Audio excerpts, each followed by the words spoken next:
Alors, juste en quelques mots quand même pour introduire notre sujet et surtout notre invité de ce soir.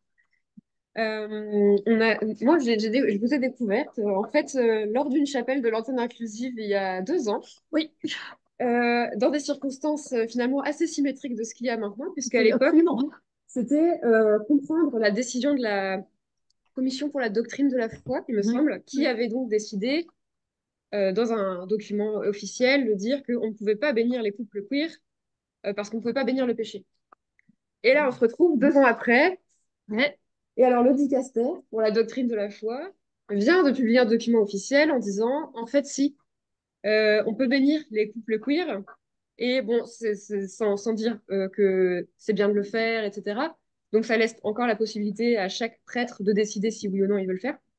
Mais n'empêche que, voilà, c'est quand même pas du tout les mêmes circonstances. Et, ça fait écho quand même. Oui, oui, je pensais que ça allait être dans les bonnes nouvelles, Oui, bah, j'en parle mais maintenant. Ah, le mois dernier. ah, très Euh, bien. Ouais. C'est- Mais bon, Voilà, et donc à partir de là, en fait, j'ai découvert votre travail et notamment votre travail dans le domaine de la catéchèse et donc tout le travail d'église avec des personnes de plein de différents horizons et notamment avec des capacités et des handicaps différents. Et ça m'a beaucoup interpellée aussi parce que ce travail intègre des témoignages de personnes et c'est pas basé uniquement sur des textes bibliques, mais aussi sur la recherche auprès des personnes concernées. Et donc notamment cette anecdote qui est dans votre livre et qui est dans la présentation de l'événement sur nos réseaux sociaux, d'une jeune femme sourde qui va à Lourdes et à qui un homme dit, ou une personne dit, c'était une interprétation de ma part de dire c'était un homme, une personne dit, ah mais quand vous serez au paradis, sûrement vous pourrez entendre. Et que cette jeune femme répond, non, non, au paradis, vous pourrez tous parler le langage des signes, pardon, vous pouvez tous parler la langue des signes. Et ça montrait bien effectivement la différence de perception et le fait qu'on a toujours à apprendre et toujours à regarder les choses d'une manière différente. Et c'est vraiment super important pour nous même, en tant qu'antenne inclusive, de vous avoir avec nous ce soir. Parce que, comme disait Juliette, évidemment, il y a cette réflexion sur l'intersectionnalité, mais aussi sur le fait que non seulement nous-mêmes, nous sommes dans des parcours parfois de diagnostics, de maladies longues, etc., etc. Et en plus, l'idée, c'est à la fois d'aller vers nous-mêmes et de nous accepter nous-mêmes tels qu'on est, notamment en tant que personne queer, mais aussi d'aller vers les autres et d'apprendre de plus en plus à aimer les autres tels qu'ils et elles sont. Donc voilà, pour nous, c'est aussi une occasion d'apprendre toujours à aimer mieux. Voilà. Est-ce que ça vous convient comme oui, oui, introduction? très, très bien. Je vous laisse la Je parole. suis très heureuse d'être là. Merci pour cette introduction. Et alors, c'est très amusant parce que je dis souvent dans le monde du handicap qu'il y a vraiment des parallèles entre l'engagement queer et l'engagement disability ou Mm. l'engagement handicap. Et très souvent, je bute sur un mur chez les personnes en situation de handicap qui disent oh, nous, on n'est pas des queer, on n'est pas des gays, on n'est pas. Mais de l'autre côté, j'ai aussi déjà eu dans le milieu LGBTQI+, que quand je dis ça, on dit bah, nous, on n'est pas des handicapés. Et alors, donc, j'ai l'impression que je suis la seule à voir le parallèle. Merci Ah non, non. de l'avoir vu aussi. Donc, ravie d'être là pour parler de. Alors, c'est très bien que vous ayez. Je la vois pas là. Voilà, pardon. Que vous ayez parlé de la Genèse, parce qu'on va en parler aujourd'hui encore dans la présentation. Et je reviendrai volontiers un autre jour parler d'eschatologie, parce que si, comme je le pense, il peut y avoir de l'handicap, au moins de la déficience au paradis, il doit en avoir aussi dans les derniers, dans les aux fins derniers. Et c'est loin d'être accepté, c'est loin d'être pensé même. Donc, un autre jour, volontiers. Bon, voilà. Alors, attachez vos ceintures, on y va? C'est bon. Qui est donc à l'image de Dieu? Évidemment, il y a là derrière ce verset de la Genèse, Dieu créa l'humain à l'image de Dieu, il le créa, mâle et femelle, il les créa. Ce verset a été depuis le début du christianisme vraiment au centre de la réflexion des pères, tant dans la tradition latine que dans la tradition grecque. Et je peux dire, même encore aujourd'hui, même le chat de Gluck se pose des questions à ce sujet. La réflexion sur l'humain imago Dei, à l'image de Dieu, apparaît en Occident chez des grands penseurs comme Tertullien, Hilaire de Poitiers, Ambroise de Milan, Saint Augustin, ce sont des noms que vous avez peut-être déjà entendus. En Orient, cela a été porté par Athanase ou Cyril d'Alexandrie, par Origène, Grégoire de Nice. Ce sont tous des vieux penseurs qui ont déjà réfléchi là-dessus et alors, ils ne sont absolument pas unanimes à ce sujet.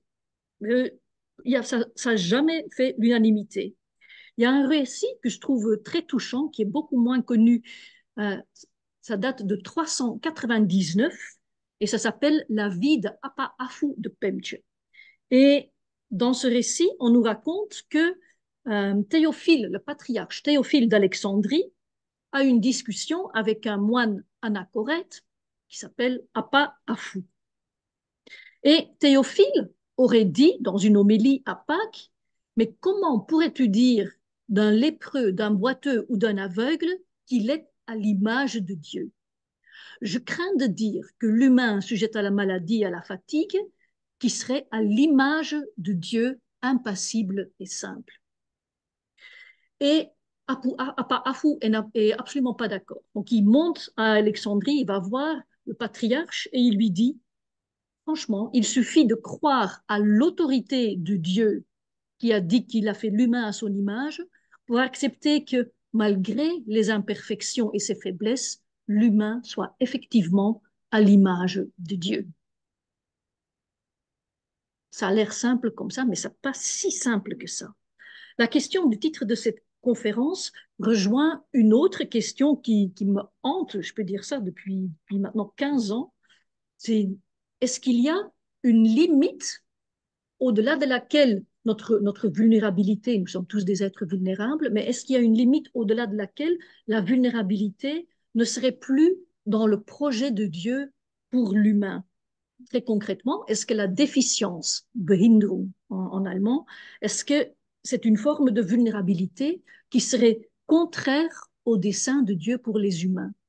Et quand je vais dans les milieux ecclésiaux, alors je suis moi-même catholique, donc c'est souvent dans ces milieux-là que j'évolue, mais aussi dans les milieux médicaux chrétiens, on me répond généralement, mais oui, la déficience est contraire à ce que Dieu veut pour l'humanité. Et il dit ça en dépit de Exode 4, 11, le Seigneur dit, qui a donc une bouche à l'humain? Qui rend muet ou sourd, voyant ou aveugle? N'est-ce pas moi, le Seigneur? J'ai fait des rencontres avec des personnes en situation de handicap. Alors, j'utilise les deux, personnes en situation de handicap et personnes handicapées. Et selon les personnes que vous rencontrez, il y a toujours quelqu'un qui n'est pas d'accord. Mais comme je ne peux pas dire les deux à la fois, j'essaye d'alterner. Donc, j'ai rencontré des personnes handicapées, j'ai rencontré des théologiens et des théologiennes en situation de handicap qui m'ont vraiment ouvert d'autres perspectives. Et je pense que leurs expériences sont vraiment signifiantes et permettent d'entrevoir une autre façon d'appréhender la réalité.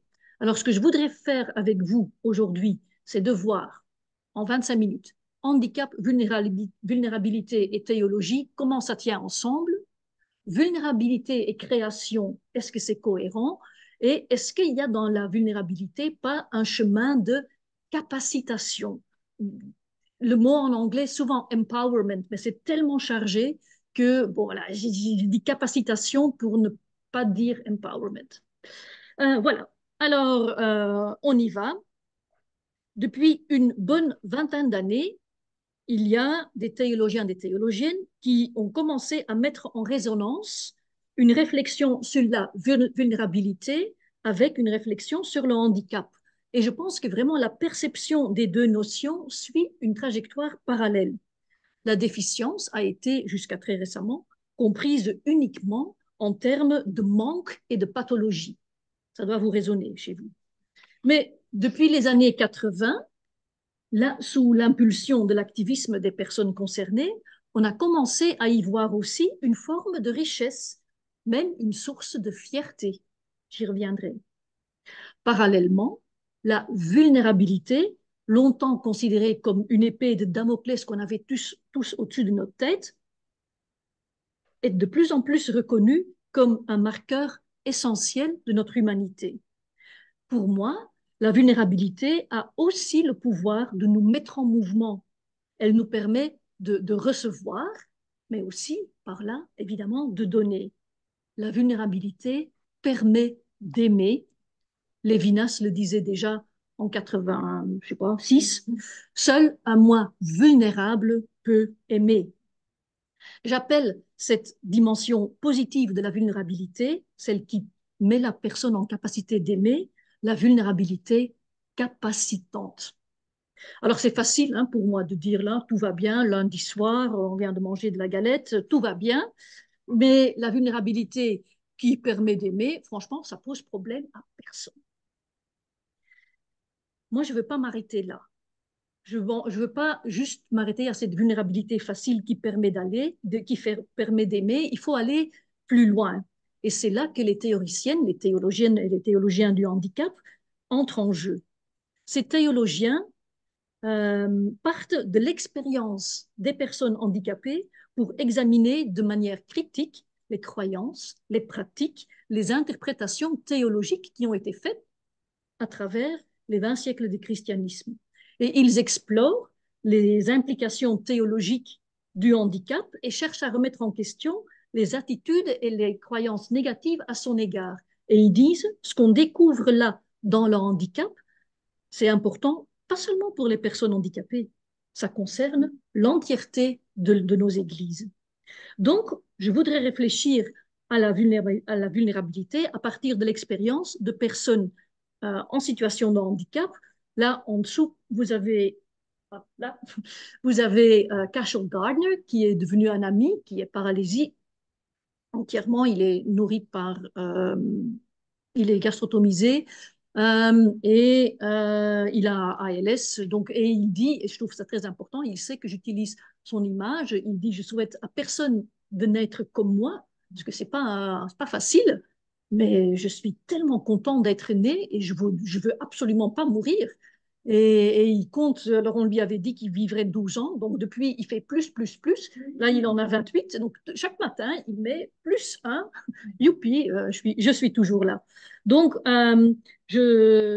j'affirme avec lui que la vulnérabilité n'apparaît pas seulement comme lieu de blessure, appelant à la protection, à la solidarité de tous, mais aussi comme lieu avec une valeur en soi, un lieu précieux depuis lequel Dieu s'adresse à chacun et chacune.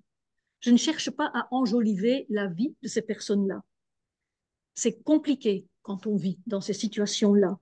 Mais je veux défendre ici que dans des situations aussi complexes que celle de Cashel, quelque chose du mystère de Dieu se révèle, qui n'est révélé nulle part ailleurs. Du coup, si on ne paye pas attention à ce qui est révélé là-bas, il y a quelque chose de Dieu qui nous échappe. Il y a quelque chose de son image qui part en vrille. Je crois qu'un chemin de vie se dessine pour les personnes très vulnérables et pour leurs proches quand elles arrivent à assumer leur vulnérabilité respective et à s'ouvrir aux autres et au tout autre. Ce chemin de vie devient capacitant lorsque d'autres, qui se ne reconnaissent peut-être pas encore comme vulnérables, rejoignent les personnes vulnérables, parfois fragilisées, et découvrent à quel point tous et toutes sont nécessaires pour construire le royaume de Dieu. Ce n'est que tous ensemble que nous formons le corps du Christ, et ce n'est que tous ensemble que nous sommes à l'image de Dieu. Évidemment, la dimension de relation qu'on a ensemble est clé pour comprendre la vulnérabilité. C'est aussi l'intention de Marie Jotty, dont vous avez déjà peut-être entendu parler, qui est strasbourgeoise. Elle dit, la vulnérabilité n'est cependant acceptable que dans la mesure où il y a autour de soi une ou des présences capables de reconnaissance, de proximité, de sollicitude, d'empathie. Ce n'est que dans cette relation bienveillante que nous sommes à l'image de Dieu. Alors, l'intuition que la vie, même quand elle est marquée par la déficience et le manque, est précieuse et qu'elle est belle, les théologiens du handicap, surtout anglo-saxons, l'ont amplement théorisée. Et donc, on arrive à cette question du handicap en théologie, encore de l'eschatologie là, pas toujours si facile que ça. Et on voit là quelques, voilà, quelques photos de théologiens et de théologiennes qui ont vraiment réfléchi, pris à bras le corps cette question. Et on a là Nancy Aislinn, qui est la première théologienne du handicap, qui écrit en 94 The Disabled God, le Dieu handicapé. Je vous invite à faire une pancarte avec Dieu handicapé aussi. Et alors, franchement, j'ai 25 minutes et je vais l'apprendre 5 secondes. Donc, vous pensez bien que ce n'est pas très, très, très précis ce que je vais dire. Mais in a nutshell, dans une une coquille de noix, pardon, elle dit que quand le Christ ressuscité se montre à ses amis avec les marques de sa crucifixion en signe de reconnaissance, il se montre comme the disabled God. Et les lésions de sa crucifixion, qui ont dû être handicapantes, n'enlèvent en rien la parfaite ressemblance avec son Père. Elle dit, le Christ crucifié et ressuscité est l'icône et l'image du Dieu handicapé. Mon expérience me conduit à affirmer que quelque chose de la bonté de Dieu se révèle à nous dans la vulnérabilité, même dans des situations compliquées comme le handicap. Cela implique que notre image de Dieu ne peut pas être complète sans la présence des personnes et sans prendre en compte le handicap. Cela veut dire aussi que Dieu parle à nous, se révèle à nous depuis des lieux de vulnérabilité aujourd'hui, mais ça n'a rien de nouveau. À franchement regarder la Bible, euh, Dieu se révèle à Jacob, qui a une boiterie, hein, qui est marquée dans la hanche. Moïse, qui est un libérateur, est aussi bègue, ou en tout cas, il a des problèmes d'élocution. Alors, sur un autre niveau, Pierre, l'apôtre Pierre, est beau parleur, mais quand même un peu déloyal à bien y réfléchir, pardon. Paul, l'apôtre des nations, est rongé de douleur avec l'écharde dont il parle. Et alors Marie, une simple jeune femme qui avait certainement rien demandé, elle risque l'exclusion de sa communauté et c'est Dieu lui-même qui lui met dans une position extrêmement vulnérable. Dieu se révèle dans des lieux de vulnérabilité. Mais si cela est vrai, est-ce qu'il est imaginable que cette vulnérabilité fasse partie du projet de Dieu pour l'humain depuis des origines? J'en viens à mon deuxième point, vulnérabilité et création. Alors, si la vulnérabilité existentielle, celle qui permet d'aimer, si elle est bonne ou si elle a des aspects bons, est-ce qu'elle fait partie de ce que Dieu a voulu pour l'humanité? Moi, je pense que oui. Je crois que Dieu crée à son image une humanité vulnérable et forte, les deux, mais vulnérable aussi. Est-ce qu'alors Adam et Ève auraient pu être marqués par la déficience tout en étant à l'image de Dieu? Alors, je ne sais pas comment étaient Adam et Ève. Moi, je pense qu'il y avait une humanité et déjà ce couple initial est complètement mythologique. Donc, ce qu'on va faire ici aujourd'hui, c'est parler de représentation. Comment est-ce qu'on se représente Adam et Ève? D'accord? Je ne suis pas dans un discours doctrinal, je suis vraiment sur des représentations. Déjà juste pour les doctrinologues entre eux. Alors, ouvrons la... Ah, c'est mon effet préféré de PowerPoint. Donc, ouvrons la Bible au commencement et pas au premier récit, mais au deuxième récit de la création, où on lit en Genèse 2, 25, tous deux étaient nus, l'homme et sa femme, sans se faire mutuellement honte. Delphine Orviller, que vous connaissez peut-être, le rabbin femme rabbin à Paris, affirme que la nudité biblique, telle qu'on la voit là, signifie bien plus que le simple fait d'être dénudé ou dévêtu. Il s'agit, selon elle, d'un concept dans la pensée hébraïque qui inclut l'ouverture et la porosité. Moi, j'entends la vulnérabilité. Cette permet l'ouverture à l'autre et au tout autre. Et sans elle, je l'ai déjà dit, aucune relation ne serait possible. L'homme et la femme sont donc les premiers nus du monde, les premiers vulnérables. Un être fait de poussière et de terre, est-ce que ça peut être autre chose que vulnérable? Mais attention, cette vulnérabilité n'a aucune valeur morale. Elle est, voilà, elle ne fait pas honte, elle est, c'est tout. Mais il y a un troisième nu dans l'histoire. Et là, ça se complique. C'est qui ce troisième nu? Le... Bah oui, c'est le serpent. Le serpent était le plus rusé de tous les hommes et de tous les animaux du champ, pardon. Alors, le verset qui vient juste après celui qui décrit la nudité des humains évoque la ruse du serpent.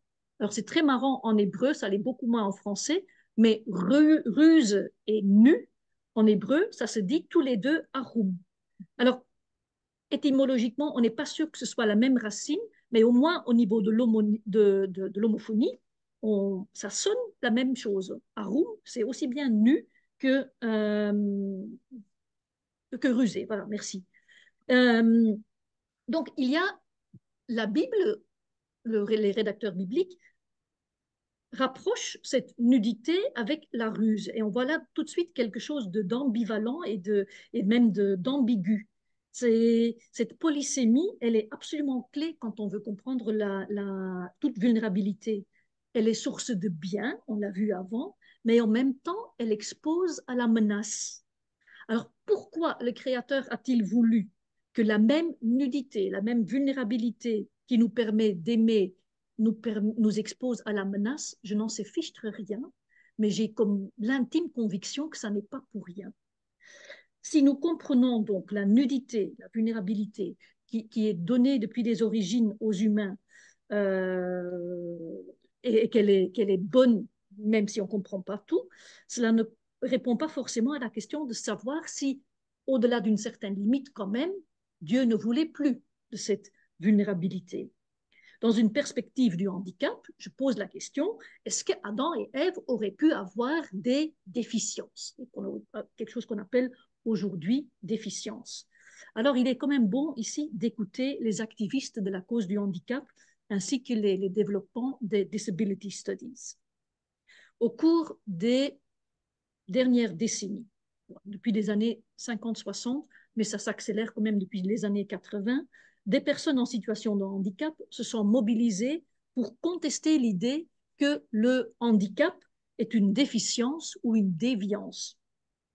L'action politique en faveur des droits civils a établi le handicap comme une question d'égalité, de participation et d'égalité des chances, non comme un problème individuel devant être résolu médicalement. On veut absolument sortir le handicap de la sphère médicale. Ça aussi, ça résonne.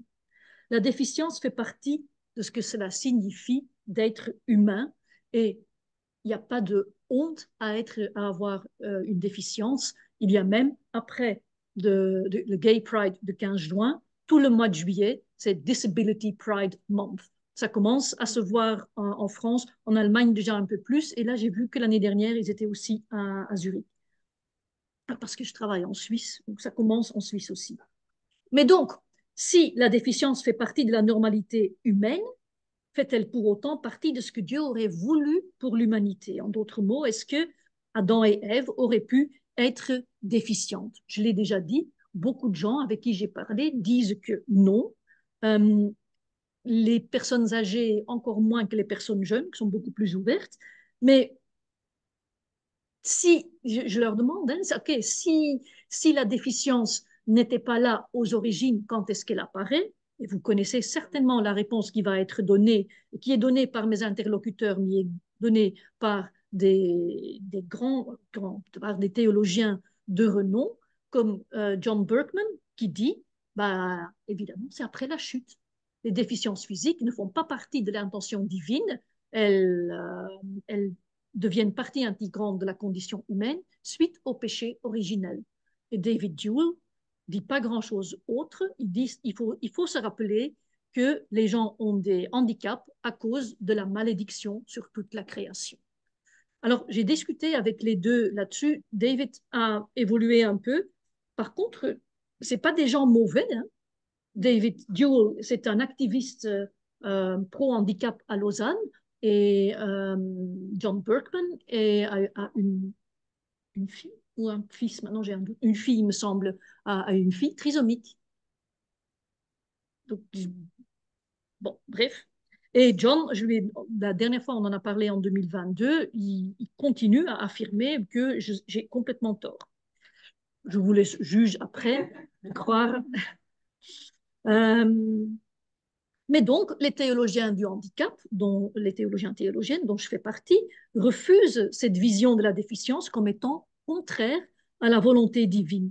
Est-ce qu'on peut théologiquement et pastoralement continuer à affirmer que certains humains seraient conformes à l'image de Dieu et d'autres ne le seraient pas? Cette perception part d'un préjugé néfaste, c'est celui d'une majorité de nos concitoyens qui considèrent qu'avoir une déficience, c'est nécessairement un mal. Pas forcément un mal moral, mais c'est quand même pas bien.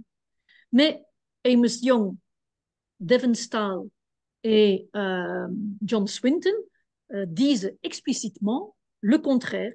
Ils disent la diversité étant inscrite dans le buissonnement de la création, il n'y a rien qui dit que la déficience n'aurait pas été là dans l'éventail de la création depuis les origines.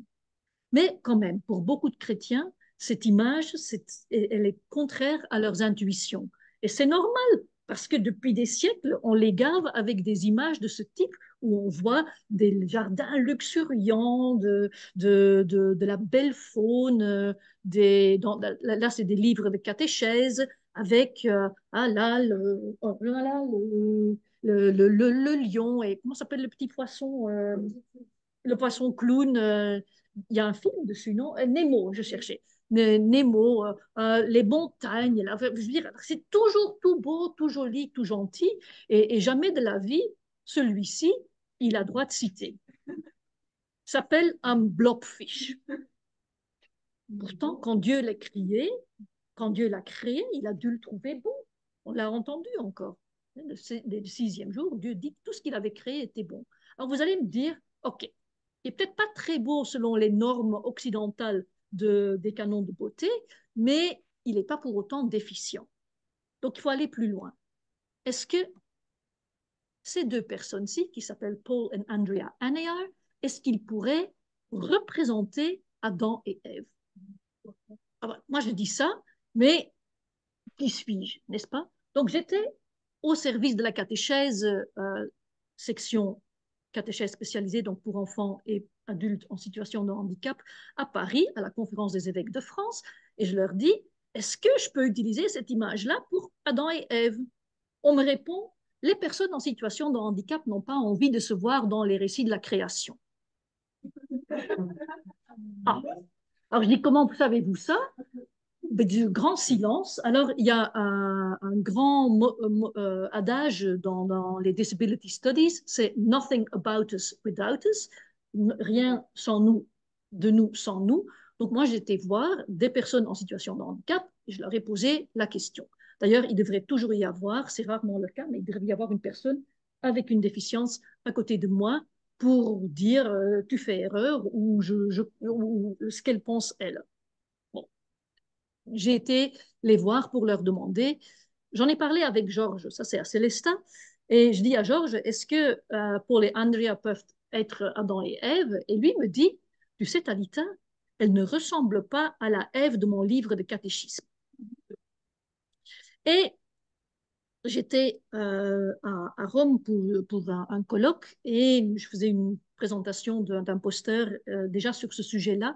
Et il y avait là une jeune femme, Lauren, elle s'appelle, et donc elle me dit, mais explique-moi pour que je comprenne aussi, et pour que je comprenne. Et donc je lui dis ce que j'essaye de montrer, que des gens comme elle peuvent être Adam et Ève si on a envie de les y mettre. Et elle dit, oh, ça c'est important, il faut que tu continues à le dire.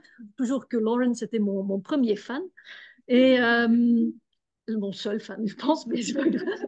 Et j'en parle aussi avec Béatrice. Alors, Béatrice est devenue une amie.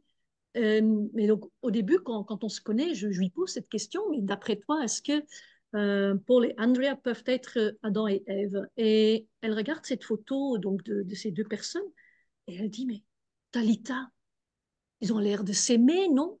Bah oui. Elle dit, c'est ça qui est important pour Dieu, non? Bah, oui. Elle me dit, alors, il est où ton problème? Moi, je vous le demande. Il est où notre problème? Et moi, je pense que le problème de bon nombre de lecteurs de la Bible, pour eux, le problème se situe dans la suite du récit de la création. Parce que qu'est-ce qui se passe tout de suite? Tout de suite, le premier verset, après la désobéissance des humains, qu'est-ce qui se passe? Qui sait ça? Premier verset après? Hein? Non, ça c'est... Il se cache juste avant. Ça c'est après. Ouais, il se rend... mais, pourquoi ils se rendent compte? Ah, alors, leurs yeux s'ouvrent. Ah, leurs yeux s'ouvrent. C'est la première chose qui se passe. Et puis, donc, quand vos yeux s'ouvrent, vous changez de regard. Hein. Je peux vous dire que vous ne percevez pas la même chose les yeux fermés, couverts. Et ils voient là qu'ils sont nus, vulnérables, jusqu'à la déficience. Ils étaient nus avant, mais c'est leur regard sur cette nudité qui change. Et maintenant, quelqu'un l'a dit, hein, ils ont honte, ils veulent la cacher.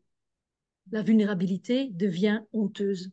Et moi qui ai parlé beaucoup avec des personnes handicapées, combien de fois ça ne revient pas, ce récit de la honte au niveau du handicap? C'est ça le péché. C'est rien, y a rien d'autre. Euh, Cécile Grandon, dont je vous recommande le petit livre vraiment excellent, délicieux, s'appelle Corps fragile, cœur vivant. Elle parle de la honte d'exister. Cette idée qu'elle a que le monde serait mieux si elle, avec son handicap, n'existerait pas. C'est ça. C'est ça le péché. Donc, dans ma lecture des récits de la Genèse, dans la perspective des théologies du handicap, je ne veux pas nier la réalité de la désobéissance des hommes. J'en suis pas là. Et certainement qu'il y a des conséquences. Mais je refuse de croire que ces conséquences s'inscrivent dans les corps les intelligences et les sens des personnes. Alors que d'autres en seraient restés préservés. Bon, faut arrêter. Selon moi, la déficience fait partie de l'alliance entre Dieu et les humains. Et d'ailleurs, les cathos qui campent là-dessus aussi, hein, non, non, au début c'était parfait, dans leur propre... Parce que c'est les gens en Église qui disent ça. L'Église catholique dit des choses plus sensées que ce que les gens sur le terrain disent bien souvent. Dans le compendium de la doctrine sociale, l'Église catholique écrit, c'est dans cette rupture originelle que doivent être recherchées la racine la plus profonde de tous les maux qui entravent les relations sociales entre les personnes humaines. Elle est là. Si péché il y a, il est là et pas autrement. Donc, je pense que nous avons quelque chose à découvrir en nous mettant à l'écoute des personnes handicapées, parce qu'il y a là une expérience de vie qui vaut la peine d'être explorée. Et Dietrich Bonhoeffer le disait déjà en 1933, il écrivait au sujet d'une célébration à laquelle il avait assisté à Bethel, aujourd'hui à l'église. C'est la première fois que cela m'a vraiment frappé. Le fait d'être sans défense donne peut-être à ces personnes un aperçu beaucoup plus clair de certaines réalités de l'existence humaine. C'est aussi la vision qui m'anime et qui sous-tend ma réflexion depuis plusieurs années. C'est justement dans cette disposition inhérente à la vulnérabilité de donner un aperçu beaucoup plus clair sur notre humanité que la vulnérabilité peut être perçue comme un chemin capacitant. Effectivement, on a tous à y gagner à vouloir être vulnérable, mais évidemment, ça n'est pas sans risque. Ce n'est pas si simple de s'assumer vulnérable, surtout parce que beaucoup de personnes pensent qu'il n'y a vraiment rien de bon à vivre dans la grande vulnérabilité. Mais alors, si j'ai raison, si la vulnérabilité est constitutive de ce que nous sommes en tant qu'humains, si elle est don de Dieu, est-ce qu'il y a vraiment quelque chose de bon à vivre dedans? Alors, regardons à nouveau à travers les penseurs du handicap, et ce sera mon dernier point conclusif. Je n'ai pas regardé le temps. Est-ce que je suis encore bon? Oui, ok. Ouh, non, je suis un tout petit peu au-delà. Je vais aller vite. Euh, donc, un chemin de capacitation avec une marque d'interrogation. Dans le corpus croissant de la littérature théologique, mais aussi philosophique sur le handicap, il y a une part de travaux de plus en plus important qui est constituée de la contribution spécifique des personnes en situation de handicap à notre compréhension de la réalité. Donc, est-ce qu'il y a quelque chose de bon à vivre dans la vulnérabilité? On a là Brian Brock, qui est théologien, et Eva Fieder-Kittay, qui est philosophe, euh, qui disent vraiment, bah oui, eux sont parents d'enfants en situation de handicap et disent, nous, un monde s'est ouvert grâce à nos enfants. Par contre, il faut faire gaffe de ne pas utiliser le handicap pour cela. Ce n'est pas parce qu'ils enrichissent indéniablement la vie de leurs proches que la vie d'Adam et Seisha serait précieuse. Elle est précieuse en soi. À ce sujet, donc au sujet de sa fille Seisha, Eva Fieder-Kittay écrit chaque expression de joie est un argument pour l'importance de la vie de Seisha pour elle-même. Pour elle-même. Alors, elle se pose la question, ben, si elle est précieuse en soi, est-ce que ça veut dire que quelque chose serait perdu si des gens comme Seisha ne naissaient plus? Est-ce qu'on perdrait quelque chose? Et alors, je vous l'ai mis en extenso, je ne vais pas le lire en entier, mais je trouve cette réflexion absolument belle. Elle dit, la valeur de Seisha réside dans sa subjectivité singulière, une valeur intrinsèque, tout comme la valeur de chaque être humain. Exclure les personnes avec une certaine déficience du domaine de la valeur intrinsèque, c'est comme si on disait que toutes les œuvres d'art ont de la valeur, sauf celles qui sont dessinées au fusain. Or, on pourrait éliminer tous, les, tous ces œuvres-là. Qu'est-ce qu'on va perdre? En fait, ce qui est perdu, c'est simplement toutes les œuvres d'art qui auraient pu être dessinées au fusain. En effet, toutes ces œuvres merveilleuses, miraculeuses, que Dieu a tissées au sein des mers, comme le chante le psalmiste, sont précieuses en elles-mêmes. Mais la possible dimension capacitante de leur vulnérabilité ne vient à la lumière que dans la relation, dans leur relation à Dieu, qui voit que ce qu'il a créé est bon, mais aussi dans leur relation à l'autre. Parce que si autour des personnes handicapées avec une déficience intellectuelle profonde parfois, si autour de ces personnes-là, il n'y a personne pour déceler comment Dieu parle à nous depuis ces lieux d'extrême vulnérabilité, ben, il ne se passe rien de capacitant, ni pour les personnes avec une déficience, ni pour les personnes sans déficience qui seraient auprès d'elles. Ce n'est que lorsque les unes s'ouvrent aux autres que dans la béance, dans l'ouverture, dans la vulnérabilité créée, l'esprit peut circuler. Alors en conclusion, y a-t-il des déficiences qui troublent l'être à l'image de Dieu? Je dirais que non. Y a-t-il une limite au-delà de laquelle la vulnérabilité n'est plus dans le projet de Dieu pour l'humain? Je dirais oui, mais pas comme vous le pensez. Vous savez, l'amour aussi, mais l'amour est certainement dans le projet de Dieu pour l'humain, mais certaines formes d'amour excessif, d'amour perverti, ne sont plus en péréquation avec ce que veut Dieu. C'est la vulnérabilité qui accompagne la grande pauvreté, la misère, par exemple, la vulnérabilité surajoutée d'une personne avec une déficience intellectuelle profonde dont on n'a pas tenu compte de ses besoins.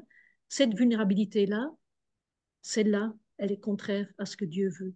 Mais selon moi, on ne peut pas dire qu'en soi, la vulnérabilité qui va de pair avec la déficience serait contraire au dessein de Dieu pour les humains. Et je répète ce que j'ai dit en introduction, parce qu'il faut toujours dire et répéter et réexpliquer ce qu'on vient de dire. Ce n'est que tous ensemble, par-delà les barrières de la déficience, que nous sommes corps du Christ. Ce n'est que tous ensemble que nous sommes à l'image de Dieu. Et puis, évidemment, j'oublie d'avancer le PowerPoint. Voilà, vous connaissez certainement ces images et il me reste à dire que c'est peut-être elle, non? The Disabled God. Merci.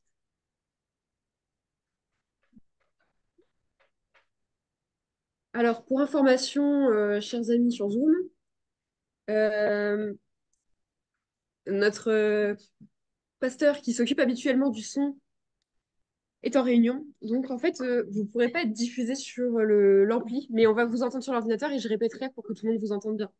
L'idée, c'est quand même que vous puissiez participer à la discussion et qu'on alterne, comme d'habitude, une question Zoom, une question dans la salle. Alors, on a déjà une première question dans la salle. Est-ce que sur Zoom, il y en a déjà une ou on commence par ici? Alors, Edith, je t'écoute. Moi, je voulais vous remercier de exposer.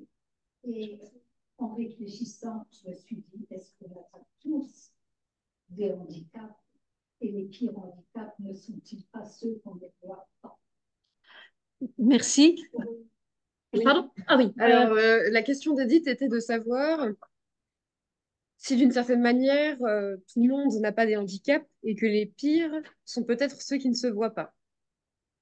J'ai gardé les mots d'Edith. Oui, et je crois que pour aimer, il faut justement, c'est par le failles qu'on peut se rendre.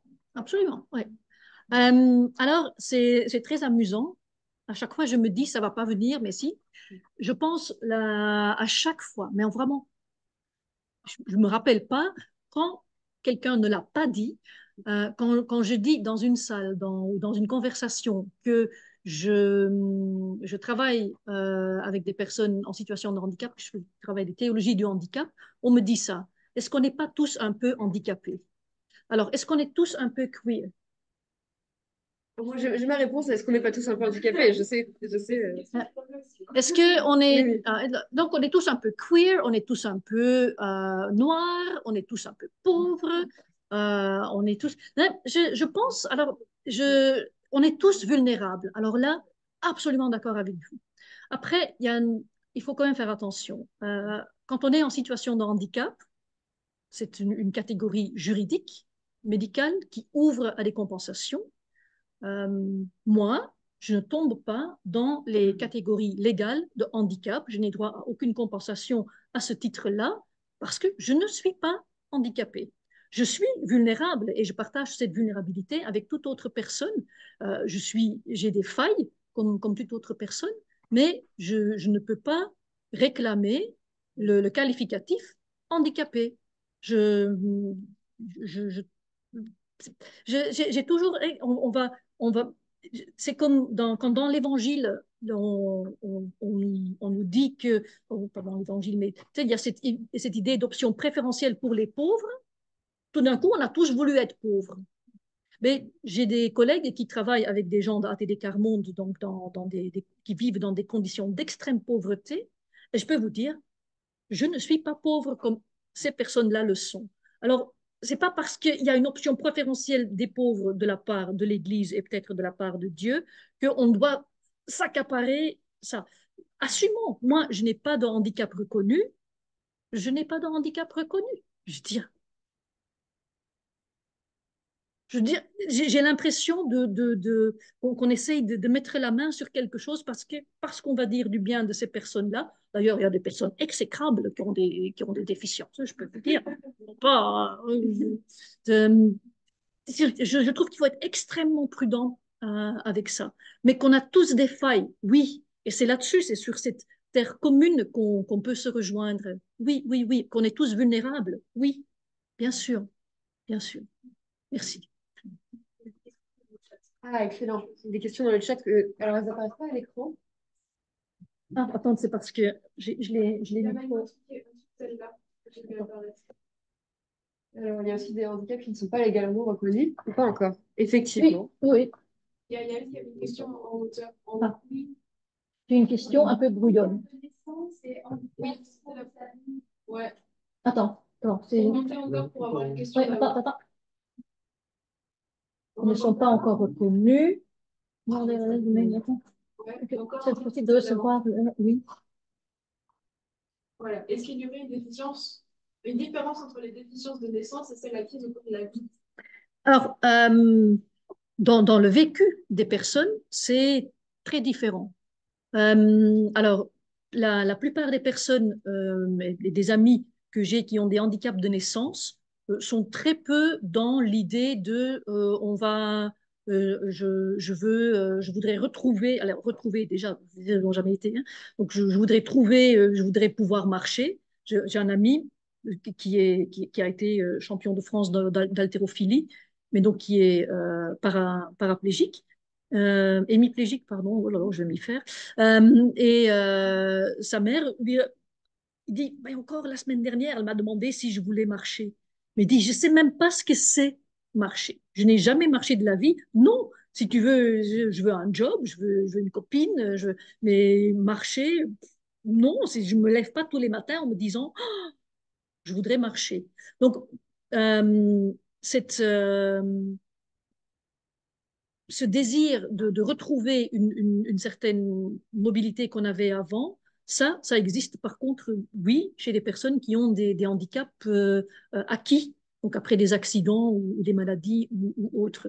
Donc il y a une différence dans le vécu, mais alors ce qui est étonnant quand même, euh, selon la résilience des personnes, on a des personnes qui vont.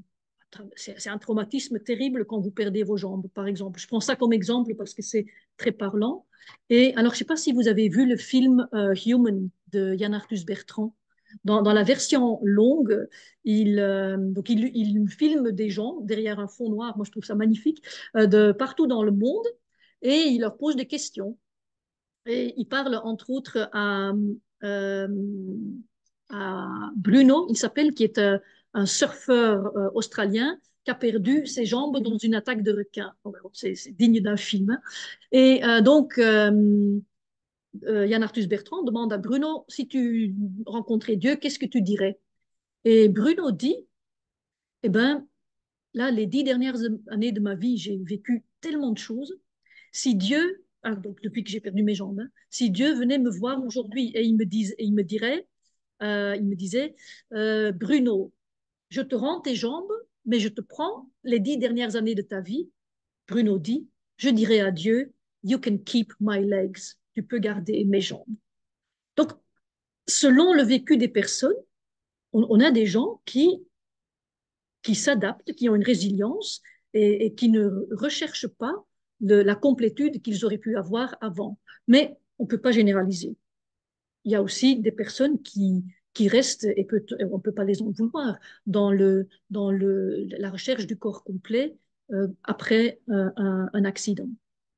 Est-ce que ça répond, je ne sais pas si la personne est là, mais est-ce que ça répond à la question?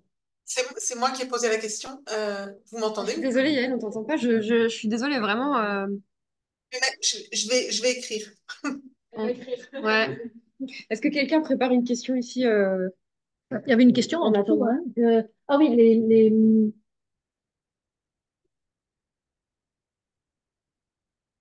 C'était juste pour avoir les notes de notre oui, exposé. les handicaps qui ne sont pas encore reconnus légalement, oui. Voilà. Et on a aussi alors, par exemple, l'autisme qui était, On commence à dire que l'autisme, qui a été quand même très longtemps catalogué comme handicap, on a parlé des catégories tout à l'heure, ben, on commence à le sortir. Maintenant, l'autisme n'est plus vraiment un handicap, c'est une façon d'être différente, mais finalement, c'est pas un handicap.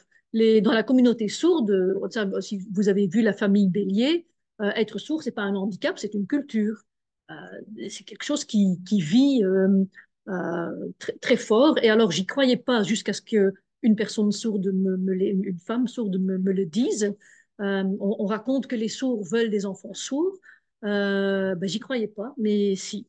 Alors, pas tous, hein, mais il y a des personnes sourdes qui désirent des, des enfants sourds. Comme j'ai un couple d'amis homo qui disent oh, bah, s'il était homo, ce ne serait pas grave. Alors, ils n'ont pas dit on chercherait, parce que de toute façon, ça ne peut pas se chercher. Mais les enfants sourds, non, je sens ça frémit là. Ouais, vous allez réagir. Je dis, il y a peut-être là aussi quand même des similitudes. Non. Non, non, non, parce que aux personnes LGBT, il leur est reproché en permanence de s'attaquer aux enfants, à leur psyché et tout ça. Donc, je pense que c'est pas tout à fait la même. Oui, oui, c'est pas Les la même. personnes sur le handicap ne sont pas accusées d'être des prédateurs et des prédatrices pour les enfants. Non, par contre, ils sont quand même accusés très régulièrement de ne pas pouvoir prendre soin des enfants, de ne pas pouvoir avoir des enfants, de ne pas, dans des divorces, lorsque il y a un parent, si les deux parents réclament la garde et il y a un parent en situation de handicap, quasiment jamais il obtient la garde partagée. Quand même une discrimination envers les parents en situation de handicap, pas sur pour les mêmes motifs, mais une discrimination très réelle.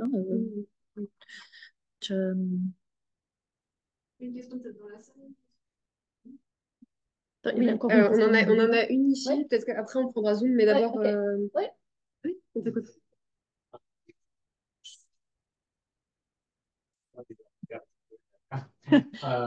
Mais il me semble pas qu'on a parlé tout à l'heure de miracle. Mhm, Et il me semble que dans l'évangile, ça me donne pas mal de miracles de Jésus mhm, qui guérit des personnes en quelque situation. ouais, Et ça, c'est présenté un petit peu en fait l'interprétation que j'en ai comme un acte de foi aussi pour la personne de Jésus.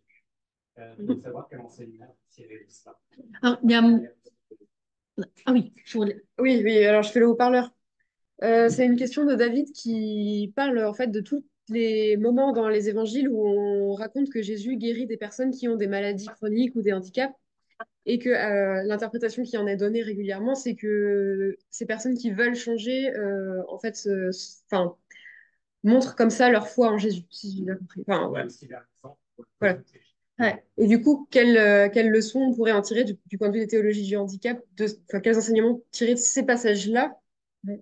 Alors, donc, en général, quand Jésus, alors, il faudrait prendre un par un parce que tous ces récits sont, en fait, alors on dit, il y a 16 guérisons miraculeuses dans les évangiles et on fait comme c'est 16 fois la même chose, or c'est 16 fois très différent ce qui s'y passe. Euh, En général, ces récits veulent nous pointer vers autre chose, veulent nous pointer vers Dieu, et pas forcément, ils veulent pas forcément qu'on reste accroché au simple fait de guérison. Donc ça c'est admis.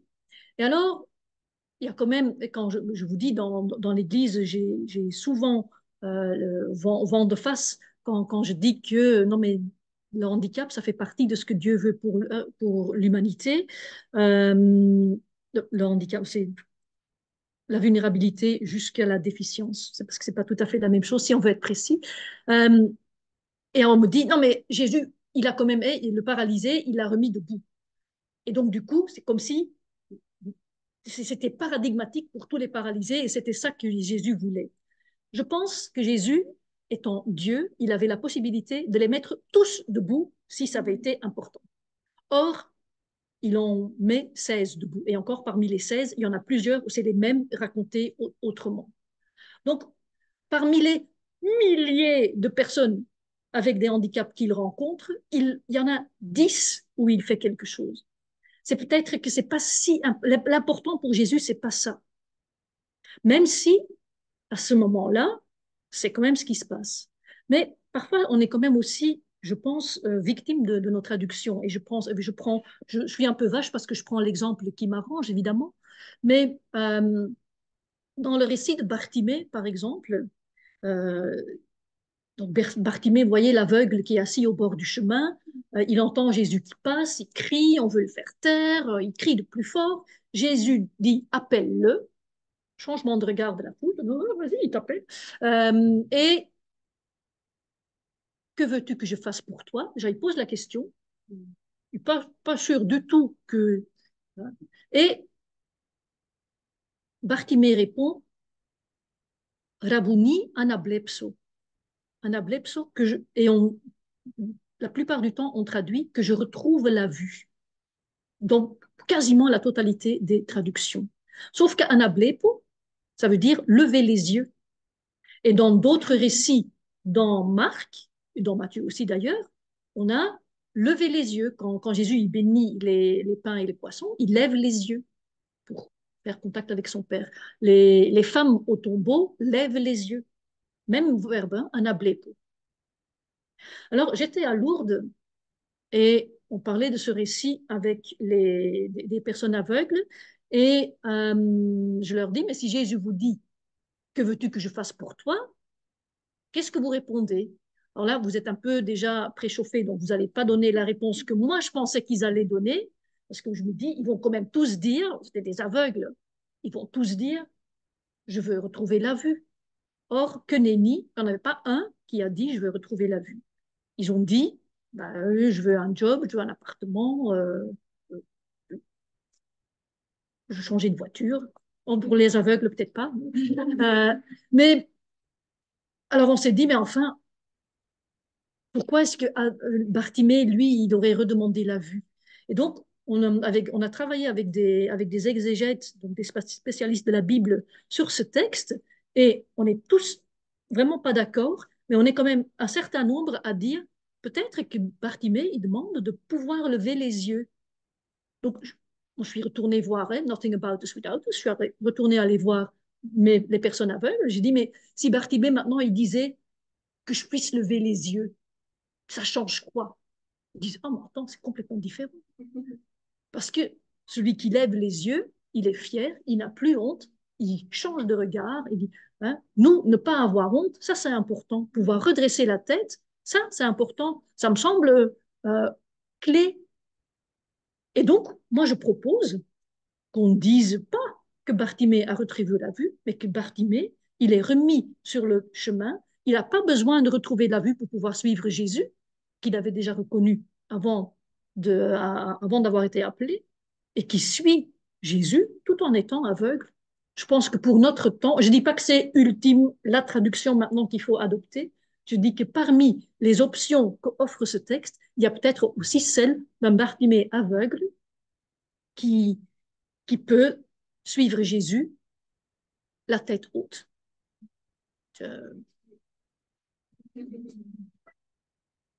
Ça vous va, hein? Je veux dire, On en prend encore une sur Zoom et une dans la ouais. salle.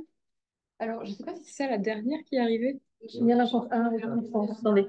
Je pense que Yael a réagi aussi à la. Ma question n'était pas sur la perception, mais sur la compréhension théologique. Alors, ça dépend. C'était quelle la question Les handicaps de naissance et voilà, ceux qui sont acquis. Mais, euh, si, alors là, il faut être clair. Si théologiquement, on dit que Dieu permet la vulnérabilité jusqu'à la déficience euh, à la naissance, mais pourquoi est-ce qu'il faudrait faire une différence avec un handicap acquis, comme si ce que nous étions à la naissance, c'est défini une fois pour tous ce que nous devons être? C'est pas ici que je dois quand même argumenter ça. Donc, le handicap acquis fait partie de ce buissonnement oui, donc le handicap par par les circonstances de la vie, ça fait partie de les possibilités que Dieu a prévues pour l'humanité.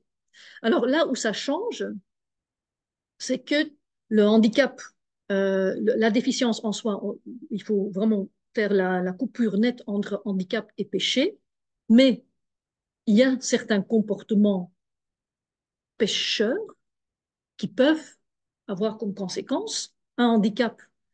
Mais ça, c'est complètement différent. Là, on n'est pas en train de dire que, que, que c'est une conséquence du péché originel.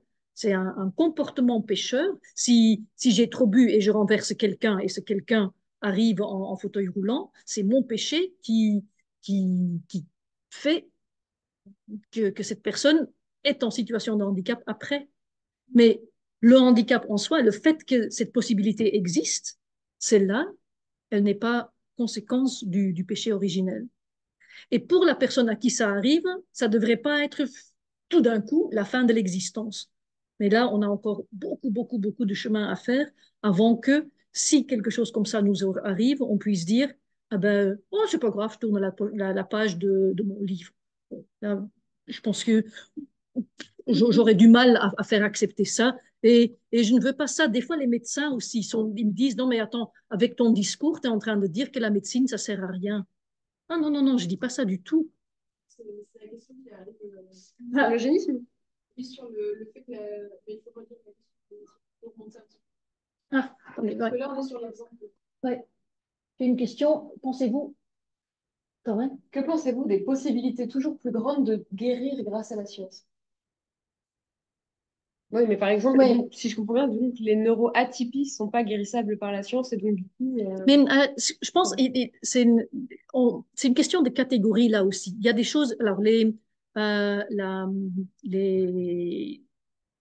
neurodiversité, alors qu'on a, oh mon Dieu, qu'on a fait subir les plus atroces mutilations cérébrales à des personnes atypiques, pardon, euh, on commence à les comprendre maintenant comme étant juste de la diversité. Donc, vouloir guérir l'autisme, disent les personnes qui sont sur le spectre autistique, il n'y a pas. C'est une façon d'être. On est differently wired, mais il n'y a rien de mal dans cette façon d'être. Donc, on commence quand même à bouger nos catégories. Euh, Est-ce que, pour le coup, quelqu'un qui est malade, est-ce qu'on peut dire à quelqu'un de maniaco-dépressif, bon, reste comme ça parce que finalement, ça fait aussi partie du buissonnement de la création. Je ne suis pas en train de dire ça. Je pense que la dépression est aussi un mécanisme de défense et que par moment, on passe par là et que c'est pas bon de rester dedans et que la médecine, elle est là pour nous aider. John Swinton, qui est un théologien du handicap, dit que prendre ces médicaments faithfully, de façon fidèle, mais ça peut être un traitement et ça peut être quelque chose de très spirituel. Non, non, non, je ne suis pas en train de dire que on ne peut plus, on ne doit pas guérir ce qui peut l'être. Par contre, là où j'ai du mal, c'est quand on dit que au lieu de guérir, on va empêcher de naître. Mais je dois faire très, très, très attention avec ça. Si Joanne était là, elle me tomberait dessus parce que euh, on est quand même dans cette idée que avec l'enfant que je porte, je fais ce que je veux et je suis, alors je suis absolument pas anti-avortement, et bien au contraire. Je pense qu'on a évité des drames en permettant l'avortement. Par contre, quand j'entends qu'en France, alors ça, les chiffres divergent, mais c'est entre 92 et 95% des fœtus avec une trisomie 21 sont avortés, je, je dirais, pourquoi est-ce qu'on empêche ces gens de naître? J'en connais qui sont mais vraiment formidables et accompagnés, euh, bien accompagnés. La majorité, pas tous, la majorité d'entre elles sont des personnes qui arrivent à fonctionner, à apporter des choses qui ont des moments de joie intenses. Et je ne vois pas pourquoi juste parce que j'ai le droit d'avorter qui que je veux, j'ai le droit de ne pas te faire naître. Pas parce que je veux pas d'enfant, mais parce que je veux pas toi. Bon, voilà. Je sais que c'est un sujet extrêmement complexe, mais c'est bon, la bataille, là, elle est perdue. Hein. Là, on avait en Angleterre l'année dernière, ils ont essayé de changer la loi pour qu'on ne puisse plus. Quand vous avez quand vous portez un enfant trisomique, vous pouvez avorter jusqu'à l'avant-veille de l'accouchement. C'est-à-dire un enfant complètement viable.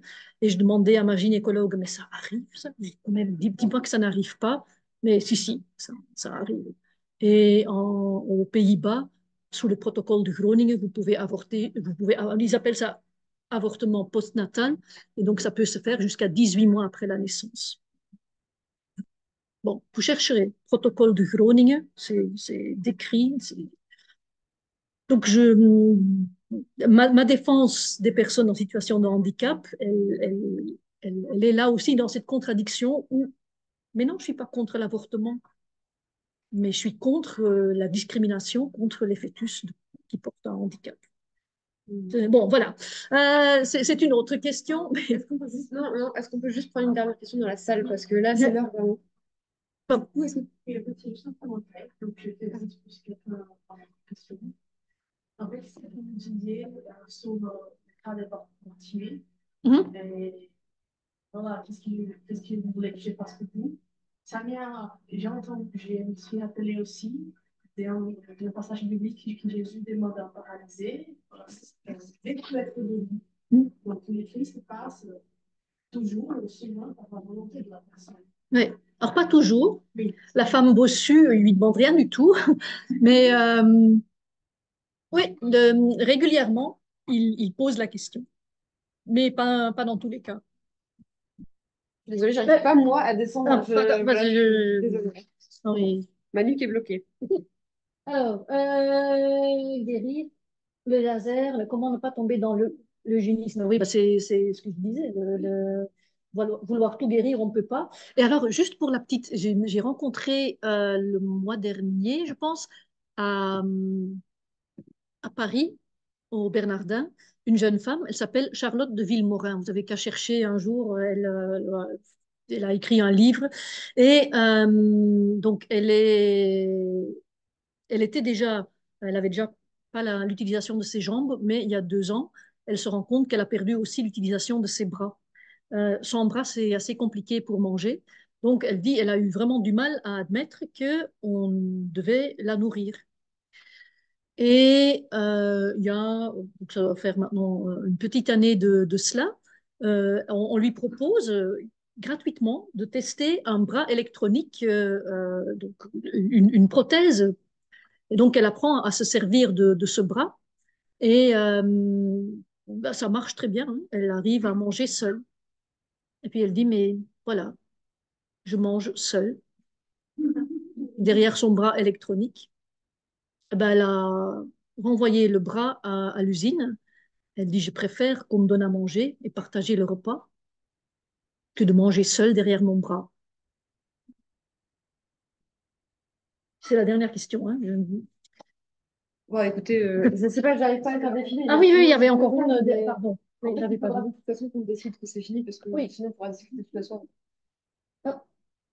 C'est pas très pratique d'avoir l'écran derrière nous. Non? En fait, on bluffe quand on regarde là. Il n'y a personne sur Zoom non plus. Hein, J'arrive pas à remonter l'ascenseur. Ah, ça y est. Ouais. Ah bon, voilà, c'est pas une Ah, c'est une vraie merci. question. Hein. J'adore vraiment cette explication. Merci. Je dois vous saluer. C'est bien. À la prochaine. Merci beaucoup. J'espère que ça donnera encore lieu à beaucoup d'autres conversations et que ça donnera des impulsions aussi pour inviter aussi des personnes directement en situation de handicap et tout ça pour aussi avoir d'autres éclairages. Mais Moi, je vraiment, pense, merci alors, beaucoup. je crois les gens de la Disability Pride devraient venir à la Gay Pride et vice-versa. Je pense qu'il faut garder les deux, hein, mais je pense qu'il faut se serrer les coudes. Voilà, merci. Merci beaucoup.